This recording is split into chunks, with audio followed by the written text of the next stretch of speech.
There's a famous quote from like Jack Kirby that comics will break your heart. Comics will break your heart if you don't understand how comics work when you go to make comics.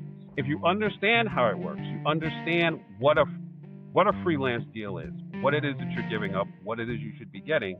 If you understand what final order cutoff date is, if you understand what bleed is, if you understand what a page rate is and what it isn't, you understand all of these things, what royalties are and all this other kind of stuff, you can have less trepidation and less nervousness about the process, which will help make you more confident to go make the comic you want to make.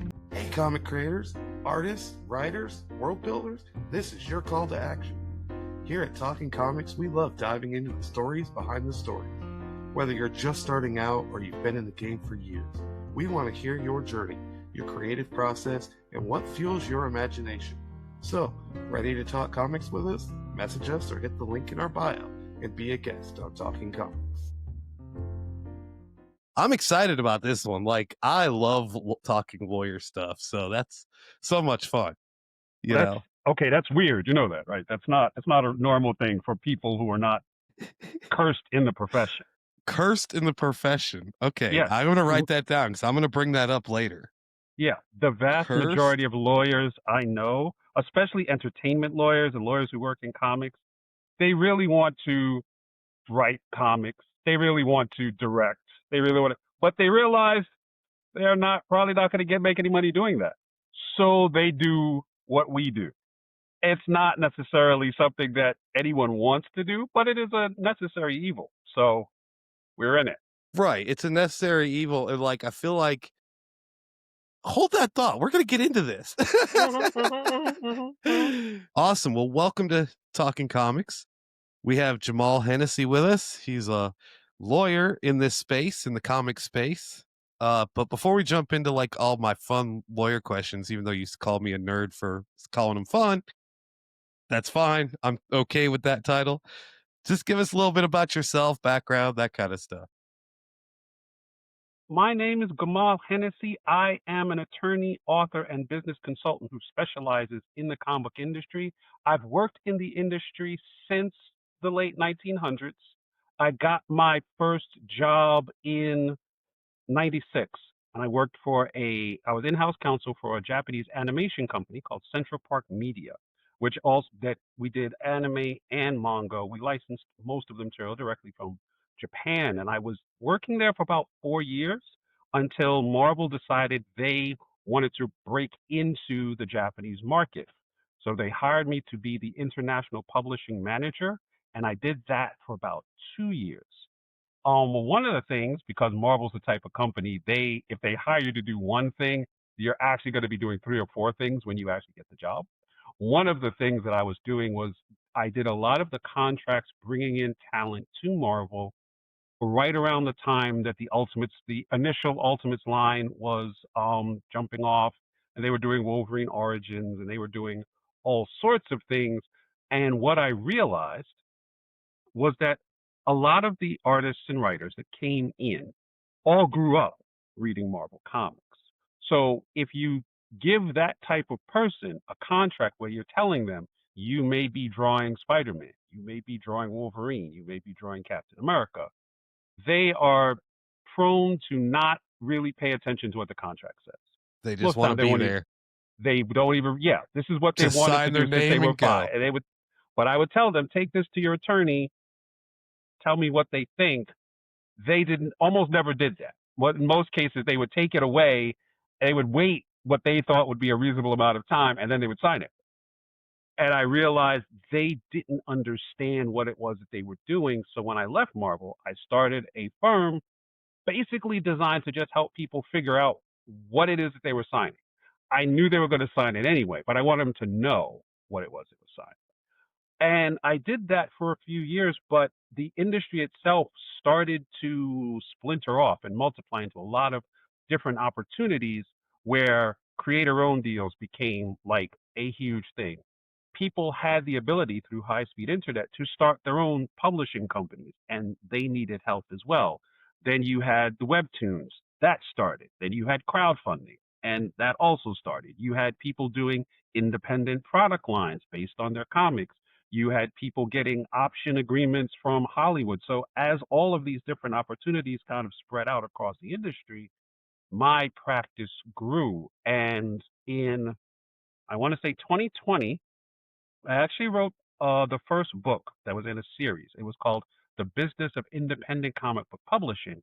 And the goal of that book was to walk someone through the entire process of building a comic book company, from the initial idea that you had that you were going to make comics, all the way up to the idea that you have a growing catalog and you have an ongoing business. That book did fairly well. And then in 2023, I did the follow-up book, which was called The Business of Freelance Comic Book Publishing, which is designed to help someone become a professional freelance comic book creator, because there's the ideas in the as an independent creator, what motivates you, what your goals are, and the goals of a freelance comic creator are almost inverse. I actually had to write another book to kind of encapsulate that business process. I am now in the process of rewriting the business of independent comic book publishing. So by the time the fifth anniversary of the book is available, the book will be published. And we've also expanded out our offerings, not just to legal situations, but we're also helping from a business development standpoint. So we'll be helping with protecting intellectual property, forming companies, marketing, distribution, printing, talent management, pricing, sales, and all the rest of it. But other than that, I don't know very much about comics. Is that all of that you, the last part you just said there, that you're helping with businesses, start businesses and stuff, or I guess incorporate them or whatever? Are you limited by state to be able to do that, or can you do that nationwide? No. I'm actually right now. I have one client who's asked me to start one of his companies in Maine. Last week it was North Carolina. A couple months ago, I had two clients who started companies in California. The thing about being in the comic book industry, which is different than being an attorney for other types of business, is you are not necessarily limited geographically, because comic books themselves are a geographically dispersed medium. The writer and the artist are probably living in completely different cities and may only see each other at conventions. And it's going to be the same for the letterer and the colorist and the publisher and the editor. So the attorney doesn't necessarily have to be, I mean, I'm in New York City, but you don't have to be in New York City to do this kind of work. I know that there are attorneys familiar with comics who work out of Michigan and Jersey and Florida and California. As long as your clients can find you, then it's not limited by state at all. That's awesome. Mhm. So it makes me happier because anybody listening to this can hire you, right? Exactly. Exactly. You're like, heck yeah. I might have to call you after the show because, I mean, not only am I excited because I just like this kind of conversation because I'm weird, but also, I mean, that's a situation I'm in too, right? So I have a startup podcast. I'm sole proprietor, been a sole proprietor in many things over the years. I incorporated once with a company, an S corp. I hated it. It was so bad. It was, I don't know why we did it. We thought we needed it. It really didn't go anywhere. COVID kind of killed us, right? As for 1,000 companies, thousands of companies out there. Um, but now that I'm like starting this and getting back into it and I'm writing my own comic, it's like, okay, what point for a person in my situation is the right time to say, okay, I need to get this LLC or this corporation or whatever? The best time to decide whether or not you need to form a company and to form a company is after you do one of two things. Well, both of these things. One, figure out why it is you're making comics. What is the goal? Because if your goal is simply artistic expression and you're not necessarily worried about profit margins, you're not worried about longevity and anything like that, then forming a company becomes less important. if this is going to be the foundation of your entire intellectual property empire, forming a company is more important. The second thing you need to do is figure out how this process is going to get financed. You can't make money in comics until you put some money into the process. You have to figure out where that money is going to come from, when that money is going to show up, and at that point, you now have the third thing. You have to figure out what comic is going to be the first comic you're going to make. Because once you have that idea, you write that idea down, you now have intellectual property. So you have a goal, you have the intellectual property, and you have the finances to get everything off the ground. That's when it's the time to say, yes, I need to form a company. I probably need to find an accountant. I probably need to find an attorney. I probably need to find an editor before you actually go out into the world looking for talent to make the comic. Before you go out to do marketing, before you do any of those things, establishing the firm foundation is going to be the most important. And once you have, again, the idea written down, the money to get it started, and it's not going to necessarily be a ton of money because the barrier for entry in comics is not that high. Then you form the company, you bring in the professionals who you need to actually make sure everything goes the right way, and then you go make comics. So a lot of people, I would say, probably skip ahead. Just going to use my personal experience here. You're not wrong. You're not wrong. In about 70, 75% of the cases, here's what happens. A writer will find an artist. They'll start talking about an idea. They'll get really excited about it. Next thing you know, the writer is sending scripts and the artist is doing character design. No one has actually talked about what kind of deal it is, what kind of book it is, who's paying for it, who's owning it, or anything. They just get really excited. And there have been quite a few times, and it's actually getting better. It was far worse 2015, 2016. But it used to be the case that people would contact me after they already had a Kickstarter. The Kickstarter was already successful. They already had the money. And now, we need to negotiate the contract. Okay, I mean, that's literally wrong, but let's do it your way. Nowadays, people are coming to me earlier and earlier in the process. And I don't know if it's all of the things that I've written about, don't do that, or all of the podcasts that I've been on that don't do that, or people just figured it out on their own. I don't know, but it's better now than it was. Yeah, I mean, it's definitely, in my personal dealings, right? What's happened to me personally, it's always been, I'm funding all this out of my pocket myself, right? On anything I've done. And it's like, I don't know. It's like, I always felt like I needed to be making money before I needed to start the company. Cause like when I'm spending money, yeah, I can write it off as a sole proprietor, everything like that. I still get most of those benefits. I don't get the protection, right, that an LLC gets you liability wise. But it's like, man, I'm not making any money. I'm just spending money. Now I'm going to spend even more money to start a company. Now I got to spend more, you know what I'm saying? It's like, but at the same time, I have created a mascot, right? Like I have a mascot for that should be probably trademarked, the name should be trademarked, or copyrighted. I need to copyright the book. I have hired an artist, right? I'm paying, for artwork for, a page rate, right? I wrote the script.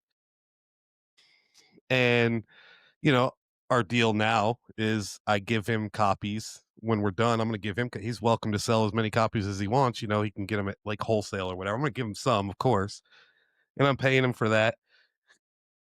Is there any issue? Like if I called your office tomorrow and I said, hey, I need, I want to go ahead and get this all legal, like, right. Let's get it all incorporated. What's the transfer like? Like, okay, I have this comic book idea. I have a script. I have all this stuff. How do I transfer that into the company at that point? Well, there's a couple documents that you can have written that's basically going to be a transfer of ownership document. You basically say, I own this intellectual property, I own this amount of money, or I signed these contracts. You transfer all of those assets to the company. So now the company owns the assets. That Gotcha. way, if there's any kind of legal issue where somebody comes after the company for something that the company did, they cannot go after your assets as long as you've done things the right way. So your bank account, your house, your car, protected. Right. The assets that the company owns are subject to whatever legal scrutiny of whatever happens, and that's fine. The other issue is if you need to show chain of title, like let's say somebody wants to take your comic, make it into an animated series, there you have to show them the copyrights, the trademarks, all the contracts. If it's all squared away with one company, you just send them one Dropbox file, says this is the chain of title. Thank you very much. Here's where you should send all my money. If some of it's in your name or you don't have contracts for certain things, and if the muddier it becomes, the less anyone's going to be interested in taking a risk on that work, because the last thing they want is to greenlight something for 10, 50, $100 million, then realize they're getting a cease and desist letter because you never actually owned the stuff that you were trying to sell, and the whole thing is FUBAR. Nobody wants that. So putting it all in the company actually protects your personal assets and gives the company more inherent value. And that's even if I want to infuse more money into it, right? So if I've spent say $1,000 on my comic so far, and then we transfer that, and then I'm like, okay, I'm going to put another $1,000. That's like an owner investment or some kind of legal Yeah, term for because that. your operating agreement will say what your initial contribution to the business is going to be. And in most operating agreements, there's also provision that says you are allowed to put more money in, but you are not obligated to put more money in. And since every company, every LLC needs to have a separate bank account from the individual who owns it, you could keep putting money in there to cover operating costs from the company. And depending on how your operating agreement is set up, you may also be able to recoup some of that money once profits are generated. So let's say you put in $2,000 in the company to get the book out the door, then you do a Kickstarter and you make $5,000. You would have every legal right to take the initial $2,000 you put in and take it out because you're actually recouping your investment. As long as you actually have documentation of everything that's happening, you should be fine. That's pretty cool. So I've heard this term, especially when I went through this corporation. I told you before, I went through a corporation years ago. This term called, like piercing the corporate veil, right? And I used to argue with the bank all the time because they wanted my name on it. And I'm like, I'm not putting my name on it. Like, I'm not signing for this. The company's signing for it. And they're like, well, we don't care. You're signing for it. How do you navigate that? Well, in many cases, if you're what's called a single member LLC, what the bank is trying to do, the bank is trying to go past your corporation and attach you to all of the transactions because they are guessing that your single member LLC doesn't have a lot of assets. Right. So if they could get you to sign all the documents as an individual, then if something happens and they need to go after assets, they want to go after yours. They don't want to go after your companies because they know your company doesn't have very much. What some people do, depending on your level of affluence and how much money you actually have, and depending on your financial situation, I've had clients a long time ago who every time this individual, he was an angel investor. And every time he was going to do an investment, he would form another company. That company he would then put money into that company, and that company would then make the investment. The investment was lost. He couldn't care less because it was basically just a tax write-off as far as he was concerned. In certain cases, however, he took a lot of his money and put it into corporations. So when someone wanted to come after him and his assets, it's like, well, that's fine. You could come after me, my assets. I don't have anything. It's actually the company.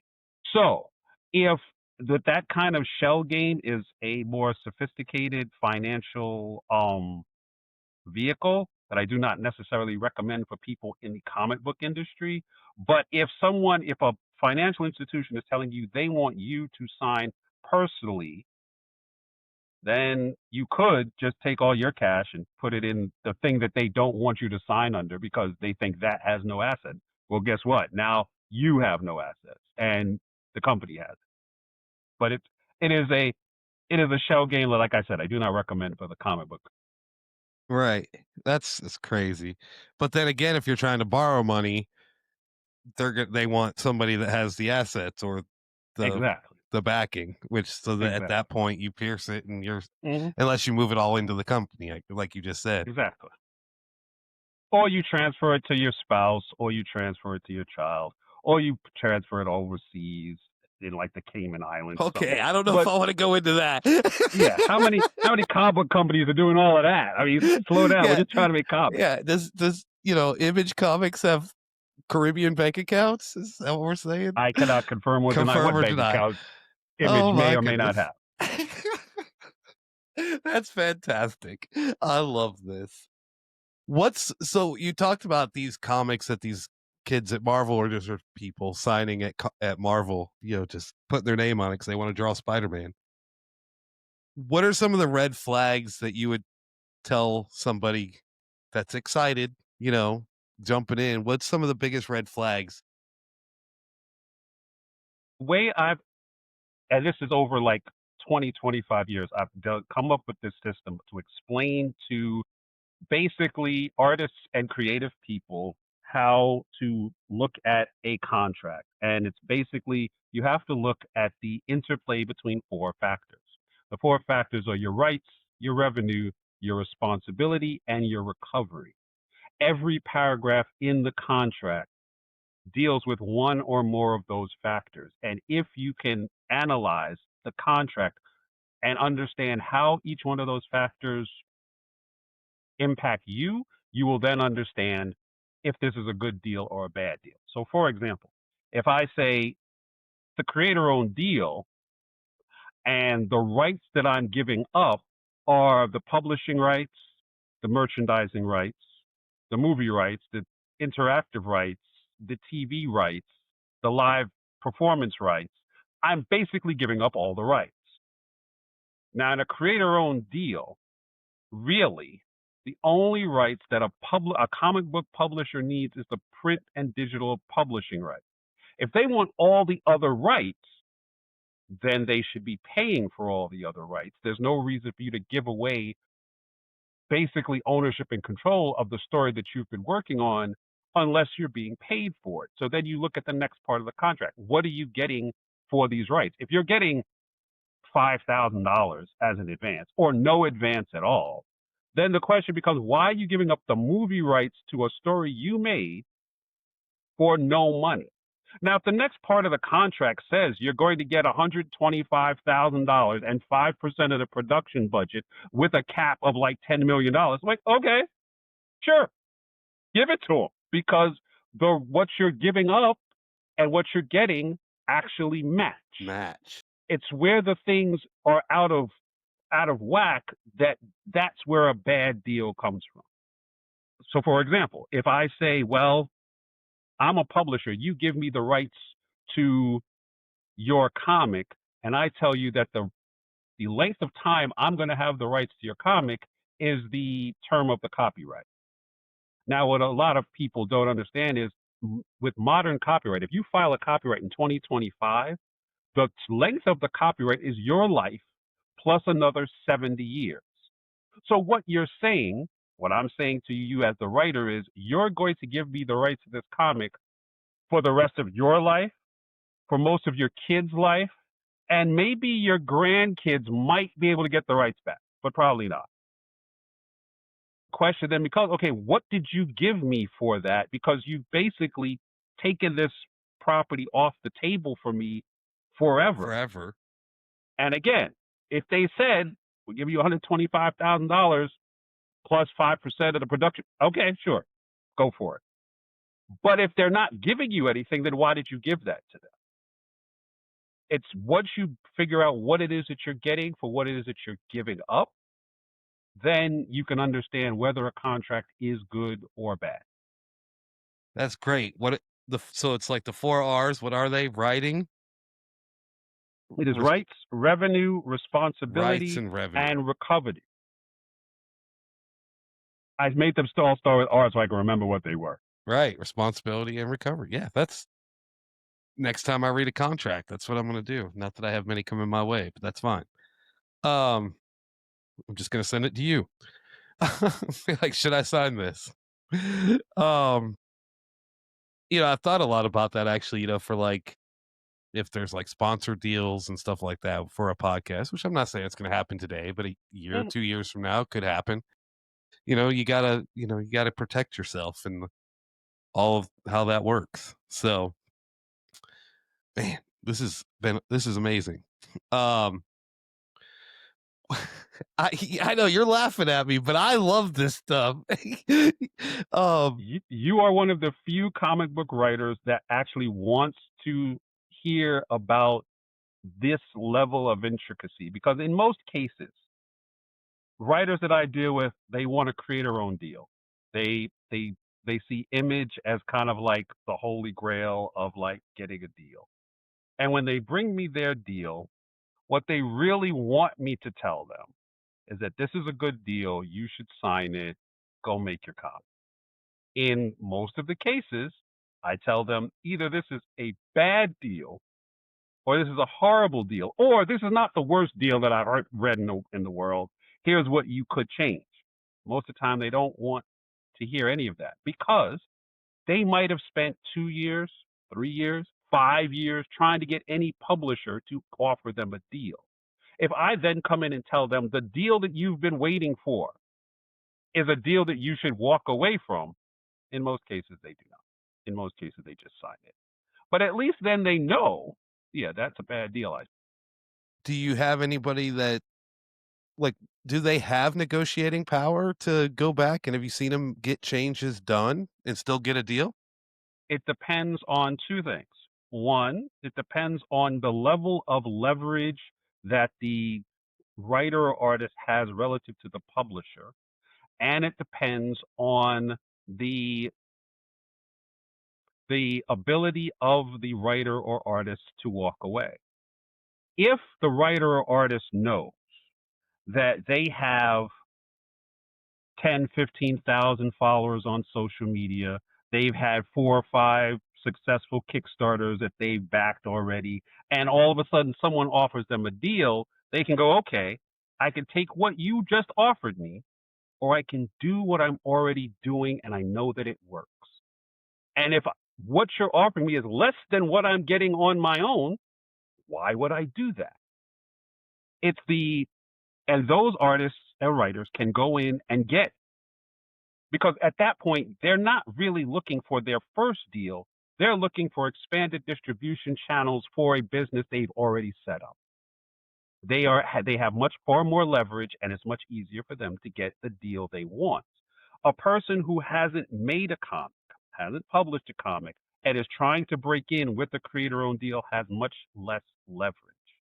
And therefore, unless you came from another type of media where you already have a following, like, I don't know, and this is a stupid example.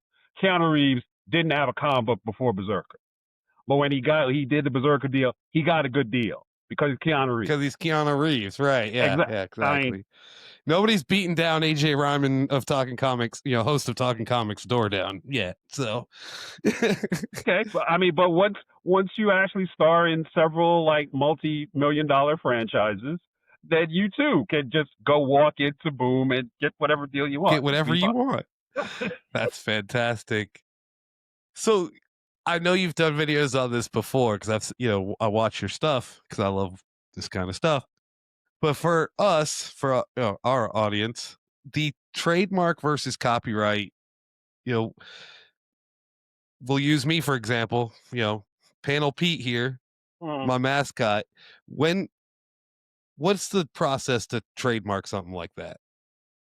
But keep in mind that a trademark is going to be a word, a symbol, a phrase, or a sound used to sell a particular type of good and service. So in your case, you have a mascot that you're using to promote the podcast that you have. There's the way it works when my clients come to me with something they want to trademark, I take a look at their trademark and I see if there's any pre-existing trademarks that are going to be in conflict with your mark. Because a trademark is, people think a trademark is designed to help the person who owns the trademark. From a legal standpoint, it is not. The trademark is designed to help the public determine where goods and services are coming from. So if I go into the store and I pick up a bottle of Coca-Cola, I would like to know that it actually came from Coca-Cola and not some random dude behind the supermarket with a bathtub with, a lot of sugar, right? In the same way, I have to make sure that your trademark, your potential trademark, isn't going to confuse the public because it looks like another thing from another company that already exists. Once we figure out how to make sure that your mark is not in conflict with anybody else's, then we file a trademark application. A trademark application is different from a copyright registration because a copyright registration, for all intents and purposes, you're just informing the Library of Congress, I made this thing, it's mine, please make a record of it. With the trademark application, you're asking to get a trademark. You may not get it. And there's two ways you could actually apply for it. There's what's called an in-use application, which means you already have it on your hat, you're already selling the hats. Now you want a trademark for your character for hats. So you file the trademark. The other is what's called an intent to use application, which means you have the character. You plan on selling hats. You're not really selling the hats yet. You're kind of building up to it. Either way is fine because the trademark office, it takes about 12 to 18 months for the trademark office to get back to you and say, yes, you can, or no, you cannot have this trademark. So if let's say you're planning in 2026 to start selling hats, we file the trademark application now, and we file an intent to use application. By the time the trademark office asks you to prove you're using the trademark, because you can't just sit on a trademark. You can't say, I'm going to sell hats and t-shirts and toys of this character and then never do it, because the trademark office wants the marks available for people who are actually using it. So by the time 12, 16, 18 months comes around, they'll say, are you using this mark? You can say, actually, yes, I am. You send them the website link that shows that you're selling hats to the public. It doesn't matter how many hats you sold. You could have sold 0 hats. Right. But if somebody can buy the hat that has your trademark on it, which is what the trademark office is looking for, then you get a trademark. And that trademark will last you for about 6 years. And then the trademark office will ask you again, are you still using it? Or did your company burn out and you're not doing anything with it anymore? If you're still using it, we file a registration statement that says it's still in use, and then you go on selling your hats or whatever. It's fine. That's it. That's the whole process. See, I never knew that about trademarks. Now, what about when I copyright the comic, this is the main character of my comic book too? Does that help or hurt or? Well, they are different processes that are related. The fact that you have a trademark in something is not necessarily going to help you get a copyright, and the fact that you have a copyright in something is not necessarily going to help you get a trademark. But what the copyright's going to do is the copyright's going to protect the story that you are telling and all the elements in the story. What a trademark is doing is protecting the word or image that you're using to sell the comic. So the example that I always use is Batman.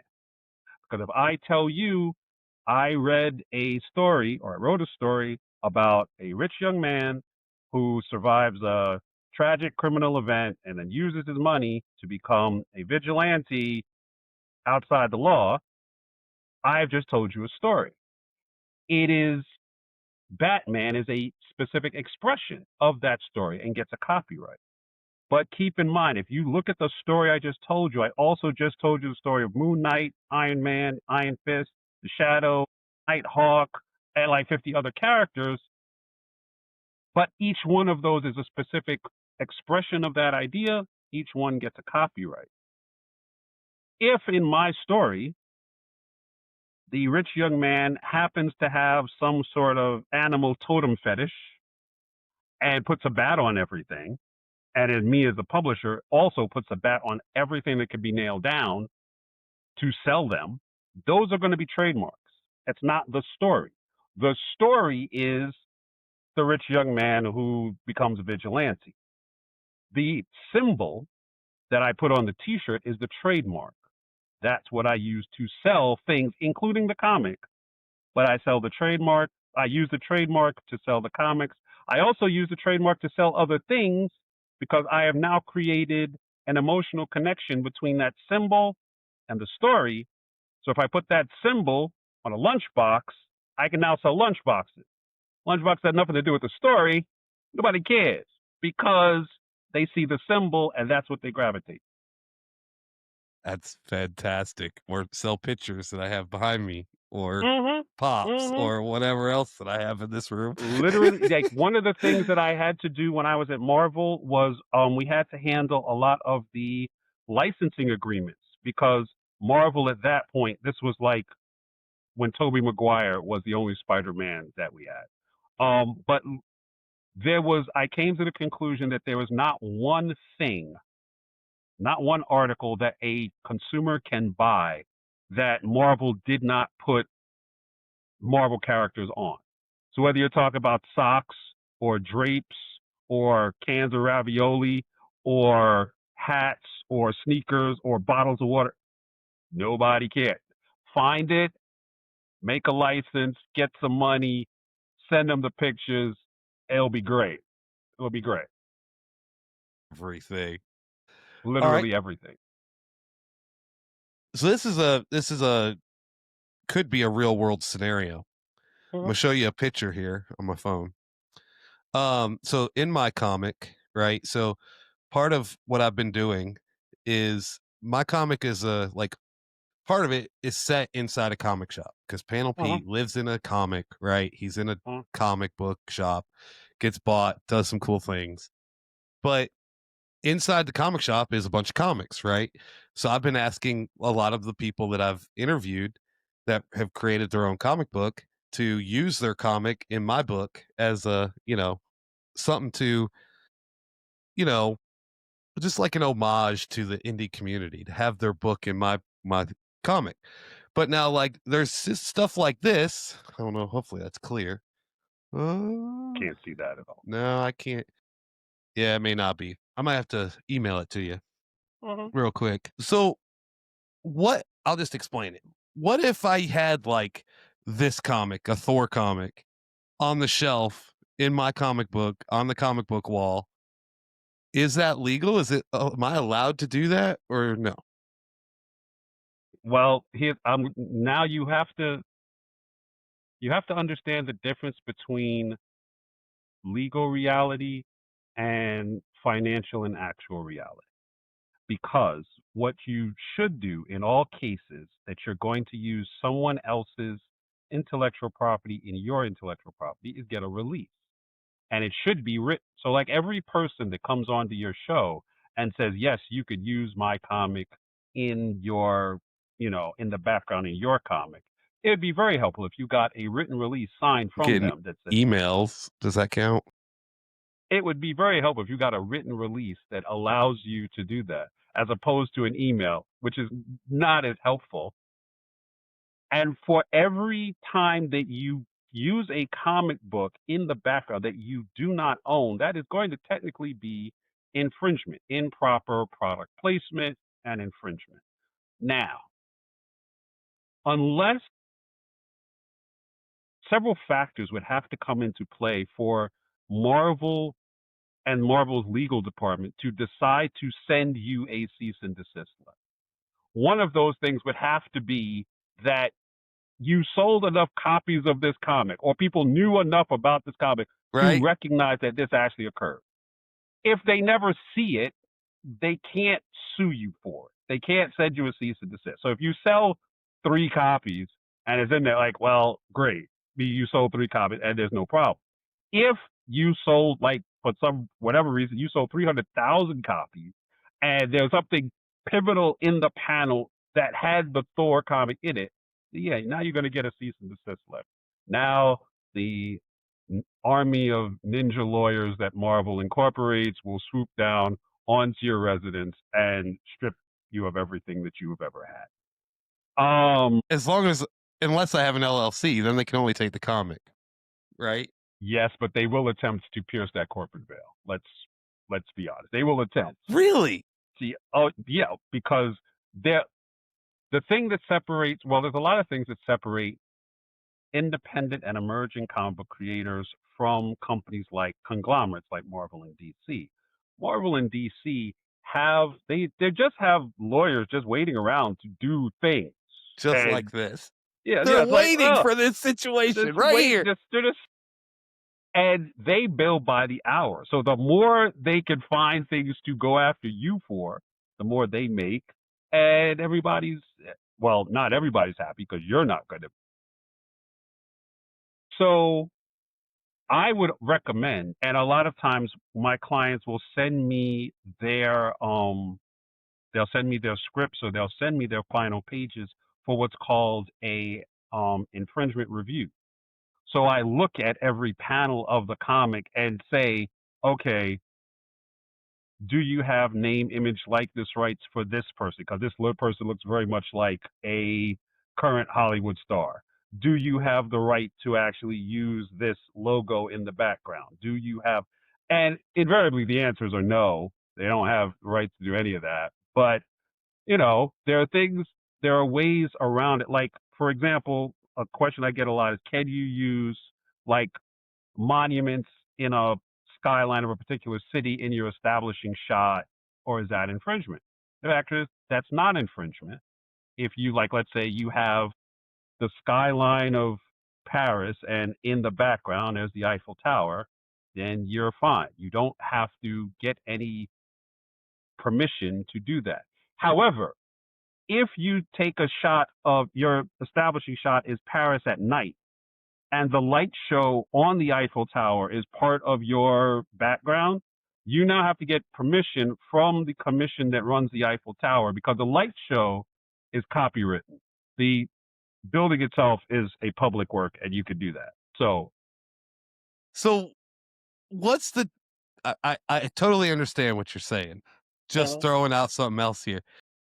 Is there any issue of having this stuff in my background, or is it because I purchased it under a license I'm okay? Well, the reality, this is again the difference between legal reality and real world like life. Right. Companies like Marvel and DC, I believe, have come to the collective understanding that when podcasters use their stuff in the background, or when artists are making commission pieces in Artist Alley, or when people are cosplaying as their characters, this is a level of free marketing that they cannot replicate without allowing this to happen. So I think on a certain level, just from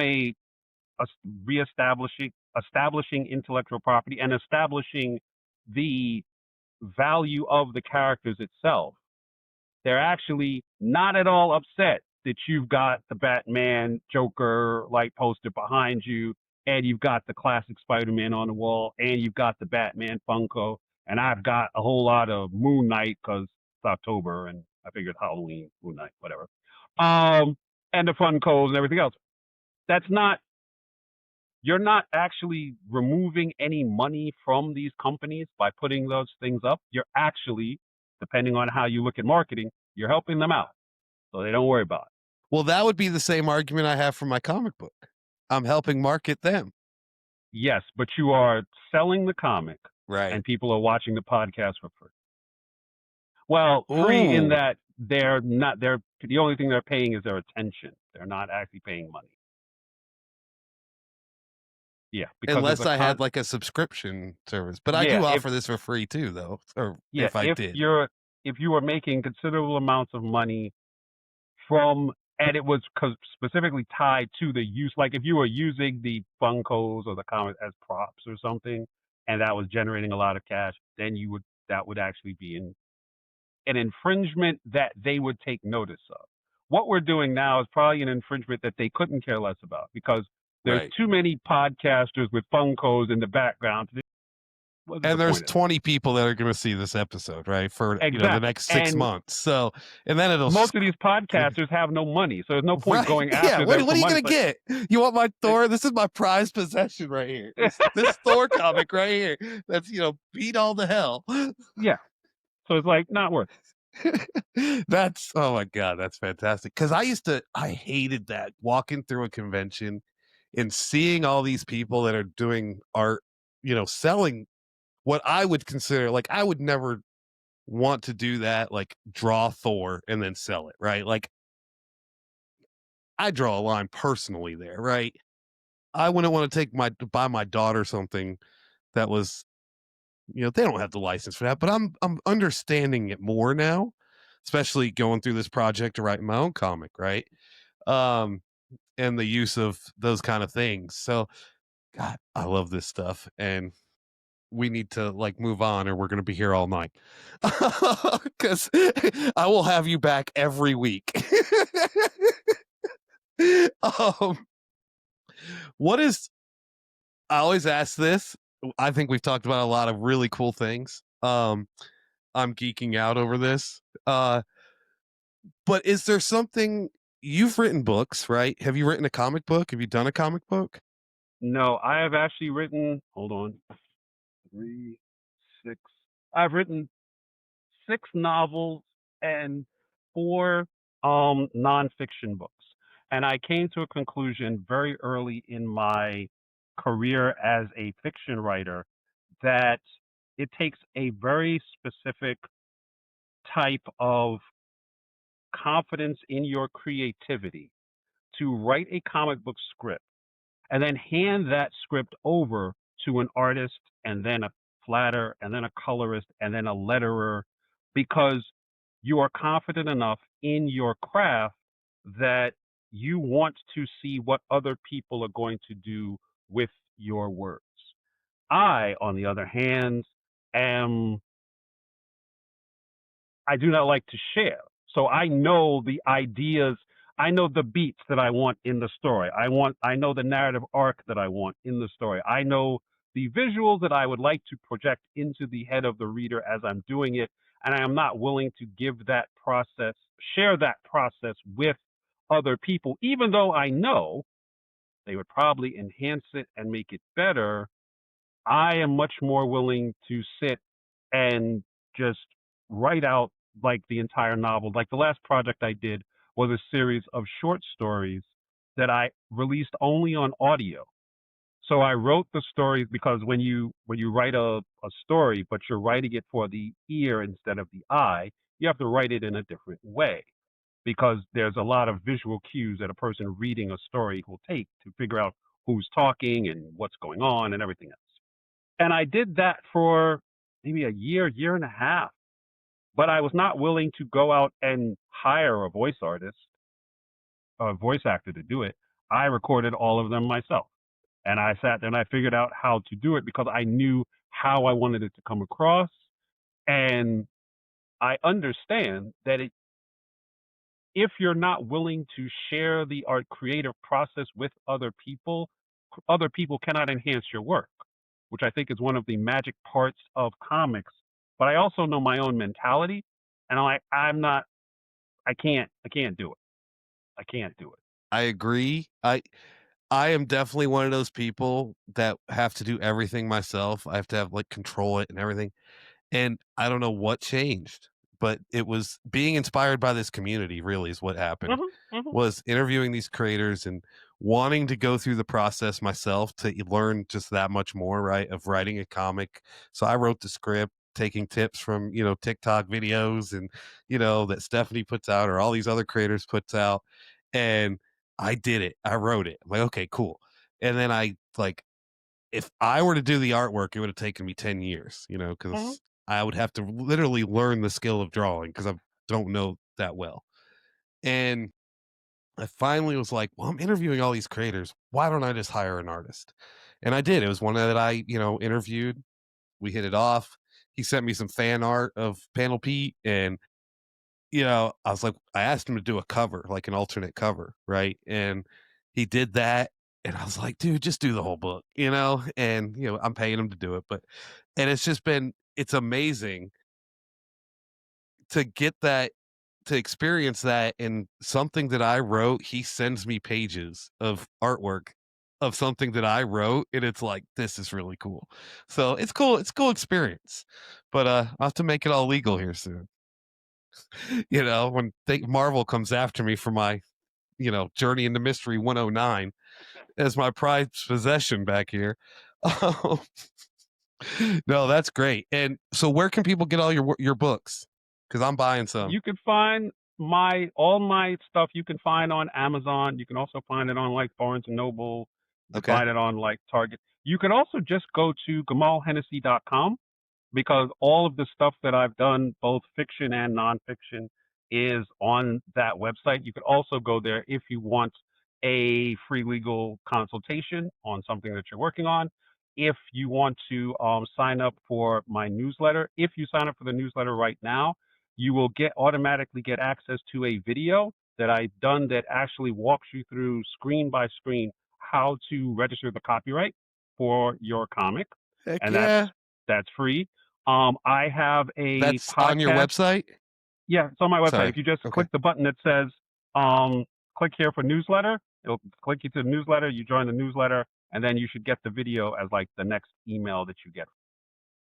Perfect. Yep. Sorry. And I also have a podcast that I do once every 2 weeks called the Business of Comics Podcast, where I talk about the major news stories for the past 2 weeks. Then I give a little bit of commentary on like foundational concepts in comics, and then I answer questions live. So if people have questions about what they're working on or what's happening in the industry or anything like that, they can just ask those questions. The next episode is going to be, let's see, the one on November 1st, and it's going to be one on November 15th. November 15th. And you answer questions live. So it's a live podcast? Yeah. It's a live podcast. It's on Saturdays at 3 p.m. Eastern. Saturdays, 3 p.m. On what platform? Through your I have website it or? on YouTube, Instagram, Okay. and TikTok, I Perfect. believe. Those are the same three I use. Mm-hmm. Well, that's awesome. I'm going to go check out your website and video and podcast. I'm probably going to be your next number one fan, but this has been amazing. Is there anything that we didn't cover that you want to bring up? The last thing I want is anybody to walk away and be like, dang, I wish you would ask me this, right? One thing that I always wrap up with you when I'm doing panels, when I'm doing presentations or anything like that, is the idea that nothing that I say in terms of the legal aspects of comics or the financial aspects of comics or the business of comics should stop you from making comics. This is 100%. all to help you understand the process and to not get burned by the process in the way. There's a famous quote from like Jack Kirby that comics will break your heart. Comics will break your heart if you don't understand how comics work when you go to make comics. If you understand how it works, you understand what a freelance deal is, what it is that you're giving up, what it is you should be getting. If you understand what final order cutoff date is, if you understand what bleed is, if you understand what a page rate is and what it isn't, you understand all of these things, what royalties are and all this other kind of stuff, you can have less trepidation and less nervousness about the process, which will help make you more confident to go make the comic you want to make. I think everybody should, if you're interested in comics, you should be making comics. I also think you should just understand how the process works so you are not blindsided by something you did not understand. But what I don't want is people to not make comics because I'm talking about trademarks and taxes and infringement and all that stuff. That's not should not be a barrier to you making comics. I agree. I agree. You just do it. Sole proprietorship works too. Learn Hmm. how to do Hmm. that. Getting a good accountant will help you all day long with that. And you can write Exactly. off a lot of stuff. This paper, this pen, this Hmm. microphone, this hat, like everything's a write off. So that's what I Exactly. say. Every mile I drive is a write off. I'm gonna actually Hmm. cut that. No, I'm just kidding. Well, I don't have a car, so I don't. It's not. It's not a Well, thing. I guess living in New York City, you don't need a car, right? Subway Where are you putting everywhere. it? Exactly. You're Where are you right. going to put a car? I saw there's an awesome video about that. Some like big rich guy goes to get a loan and like puts his car as collateral, goes away for 5 days, comes back, pays off the loan, paid like $18 of interest. And you're like, why did you get the loan? He's like, where else can I park my car for $18 in New York City? Bingo. I thought that was fantastic. All right, I have some fun questions. I ask everybody. These are just kind of fun. Who was your first favorite superhero? Favorite superhero is probably going to be Nightcrawler. Ooh, I love Nightcrawler. That was awesome. Do you remember the first comic book you ever read? And this may or may not be accurate, but I believe my first comic was, I think, Batman 152 or 135. It was a Batman with the Return of Joker that Neil Adams did. And I want to say this was in the mid 70s. It was probably not a comic that a 6-year-old should be reading, but it was awesome. Right? And yeah, That's awesome. Do you read any do you have a favorite current series? I'm I'm currently reading Storm now because Storm is my favorite Marvel character. I'm Okay. also reading um Black Cat. I'm also catching up on Elektra and Daredevil, and I just finished the Titan put out a omnibus of Blade Runner 2019. So I just finished reading that omnibus. That was actually very well done, and now I can go read Blade Runner 2029 and 2039 because now I've caught up on 2019. I got to Right. find Black Lotus, not Black Lotus, Tokyo, whatever it was, that fills in because I have the timeline of where it all fits. So I'm trying to read it in order. All right. Because you said Storm, I have to ask because I read a couple of the recent Storm, the Mhm. Thunder Ward. What do you think of that? I'm. It seems like they are. It's not trade weighted the way it's actually playing itself out, but it is a thing that Marvel, I believe, has been doing pretty consistently since Civil War, which is like a jigsaw puzzle style of storytelling, wherein, let's say you and I are reading Storm. Okay, that's great. But by issue 3, all of a sudden, X-Man Hunt, that whole storyline comes in, and you're like, Right. okay, wait, what happened? And then they just stop talking about that. And then they go talk about something else, and you're like, okay, every individual issue on its own is actually very well done. The art is good, the dialogue is good, the pacing is good. It's fine. But as a overall narrative arc, you actually needed to read 3 dozen other comics that were not Storm to actually Right. understand what's happening. And on a certain level, I get it because they're trying Yeah, I I like it. believe they're trying to do is to get more a smaller and smaller number of monthly comic book buyers. They're trying to get them to buy more and more comics to cover the spread, right? Gotcha. But what they are then doing, and this is a direct result of the fact that we have comic book shops. Because if you look at comics like that, those Thors that you have sitting behind you were probably released when there were newsstands, Yeah. which Correct. meant that the story had to have a beginning, middle, and end within the cover. You could not say, oh, wait till the next issue when this, that, and the other, because the way newsstands worked back then, one month a particular newsstand might have Green Arrow, the next they might have Green Lantern, the next they might have Spider-Man, and it's not going to be consistent. It's not. And that used to make me so mad as a kid. But that's where comic book conventions came from, because people looking to complete, their collections, they couldn't go to the same comic book stand, the newsstand. They had to go find other people who would wanted to buy and sell comics with them and trade comics. That's where comic conventions came from. That's also where comic book shops came from, because Bud Selig and all the people who started up comic book stores, they really wanted a place they could actually get the comics consistently, which created a whole different set of problems later on, one of which was trade waiting, one of which is this kind of jigsaw method of doing things, one of which is actually decreasing the actual value of any individual comic, because they'll just print more comics. You increase supply, you reduce demand, and then the very rare comic is not very rare. Just look at Death of Superman. Right. Very good point.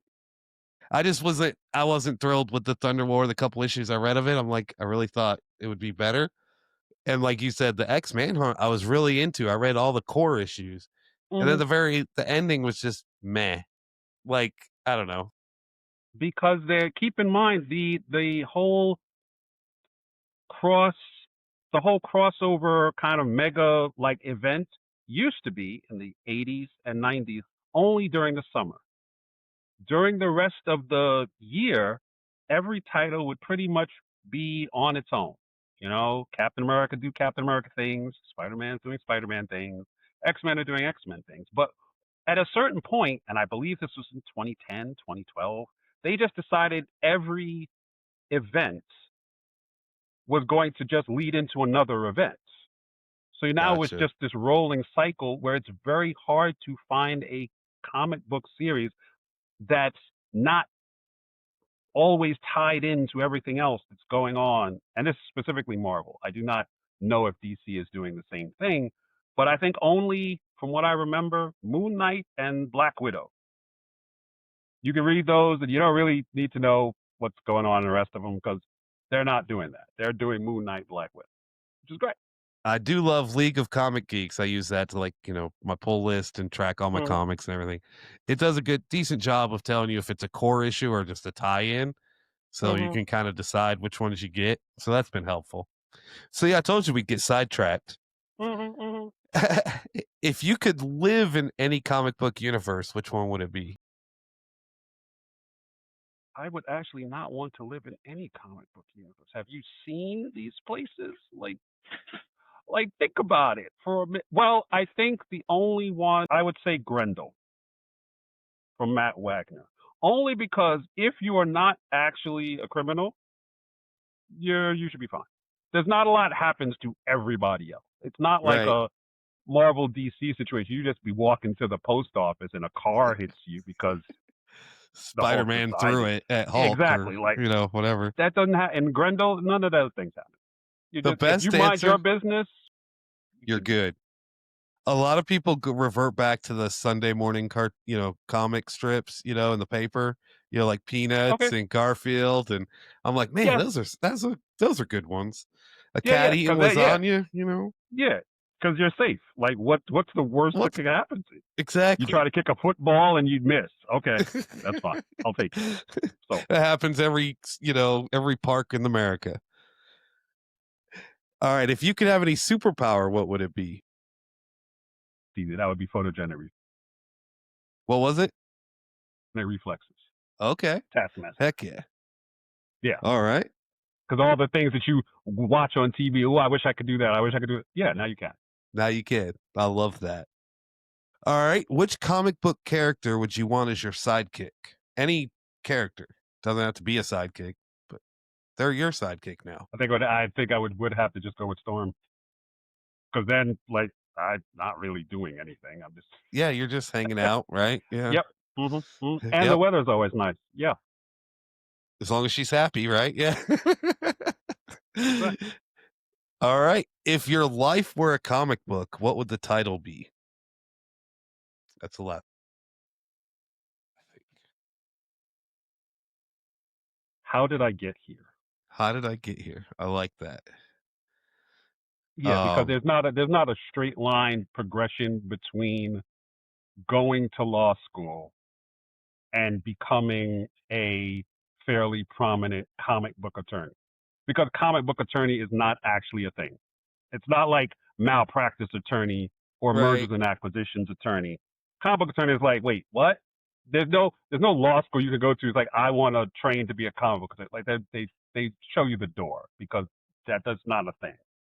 I I just made thought it. you were gonna say cursed in the profession because you used that No, when no, we first got on. no, No?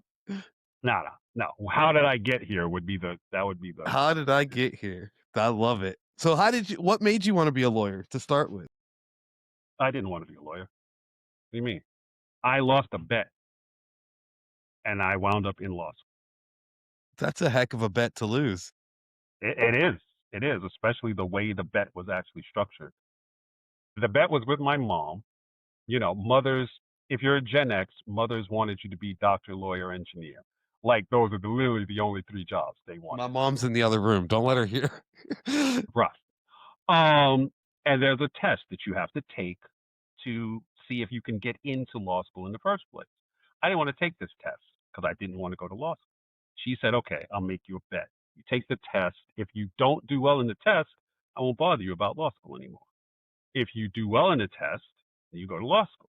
So I registered for the test on the last day. There was a prep class for the test. I did not take the I walked into this was back when you could only use like number 2 pencil to fill in the. I took one Bubbles. pencil. I said if the pencil breaks, I'm out. It's over. Took the test. Test results came back, and there was like one. I got accepted to 3 law schools, and one law school was going to give me a scholarship. So bet was lost in a most spectacular fashion, and then I was in law school. That gave you a scholarship. Yeah, but I lost the scholarship in like the first year, so it's not like. So you still had to shell out for it. Yeah, it was still like $200,000. I mean, yeah, I got the first year free, but yeah. It's a lot of money. What law school did you go to? New York Law School, New York right Law downtown. School. Right downtown. That's awesome, man. What did you want to be? Comic book writer? No, I originally decided that I was going to work for the State Department, going to be in the diplomatic service. Then realized that if you're a diplomat, you have to go to wherever they send you. You don't decide where you're going to go. They decide where you want to go. And they can send you to some pretty horrible places. And you have to actually do and present whatever position the current administration wants. Now, whether or not you agree with that is not really relevant. So I was not necessarily keen on just being randomly sent to Botswana and be stuck there for 7 years, like trying to explain to them why we're exploiting all their resources. So I decided I wasn't creating those bad contracts. Exactly. Oh, I love it. I think you're doing amazing work. I've been following your stuff online for a couple months, and this has been amazing for me talking to you. I really appreciate you the time. I'd love to have you back one day. Absolutely. Everybody go to the, I'll have all the links in the description and all that. Follow him, follow me, follow everybody, like, share, comment, all that fun stuff. But thank you so much for coming and being on with me. Absolutely. Anytime.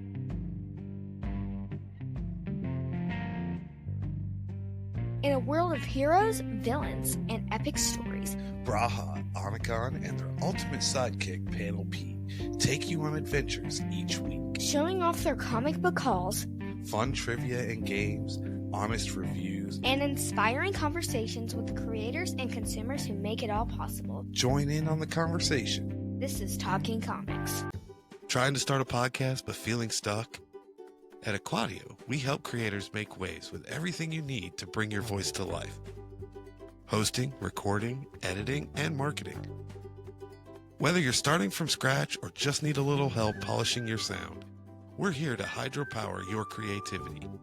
Comment on this video or DM us today and let's dive in.